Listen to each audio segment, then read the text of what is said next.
गांव की सुबह हमेशा की तरह शांत थी। खेतों में काम शुरू हो चुका था। लोग अपने अपने काम में व्यस्त थे और चौपाल पर बैठे बुजुर्ग रोज की तरह चर्चा कर रहे थे। लेकिन किसी को अंदाजा नहीं था कि कुछ ही घंटों में ऐसा घटनाक्रम होने वाला है जो पूरे गांव को हिलाकर रख देगा। एक ऐसा रहस्य सामने आने वाला था जो कई सालों से अंधेरे में छिपा हुआ था, और उसका सबसे बड़ा असर गांव के एक युवा पर पड़ने वाला था। वह युवा अपनी मेहनत और अच्छे स्वभाव के लिए पूरे गांव में जाना जाता था। हर कोई उसकी तारीफ करता था। उसने हमेशा लोगों की मदद की थी और कभी किसी का बुरा नहीं चाहा था। लेकिन कई बार किस्मत ऐसे मोड़ पर लाकर खड़ा कर देती है जहां इंसान की अच्छाई भी उसे मुसीबत से नहीं बचा पाती। उसके साथ भी कुछ ऐसा ही होने वाला था। उस दिन जब वह खेत से वापस लौट रहा था, तभी गांव के बाहर पुराने बरगद के पेड़ के पास उसे कुछ अजीब दिखाई दिया। वहां कुछ लोग खड़े थे और आपस में धीरे धीरे बातें कर रहे थे। जैसे ही वह उनके पास पहुंचा, सब अचानक चुप हो गए। उनके चेहरों पर डर और बेचैनी साफ दिखाई दे रही थी। उसे यह बात बहुत अजीब लगी।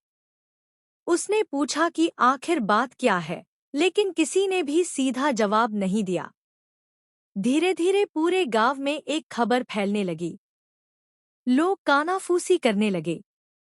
कोई खुलकर कुछ नहीं कह रहा था, लेकिन हर कोई उसी विषय पर चर्चा कर रहा था। युवा को महसूस होने लगा कि बात किसी न किसी तरह उससे जुड़ी हुई है। उसने कई लोगों से पूछने की कोशिश की, लेकिन हर बार उसे टाल दिया गया। शाम होते होते स्थिति और भी गंभीर हो गई। गांव के कुछ प्रभावशाली लोग उसके घर पहुंचे। उनके चेहरे सख्त थे और आवाज में पहले जैसी मिठास नहीं थी। उन्होंने उससे कुछ ऐसे सवाल पूछे जिनका जवाब उसके पास नहीं था।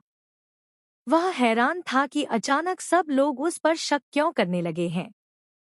उसे समझ नहीं आ रहा था कि आखिर उसने ऐसा क्या किया है जिसकी वजह से पूरा गांव उसके खिलाफ होता जा रहा है।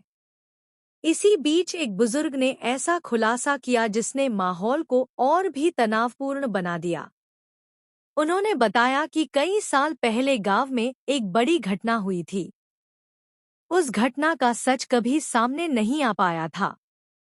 लोगों ने समय के साथ उस मामले को भुला दिया था। लेकिन अब कुछ ऐसे सबूत मिले हैं जो उस पुराने रहस्य को फिर से जिंदा कर रहे हैं। सबसे हैरानी की बात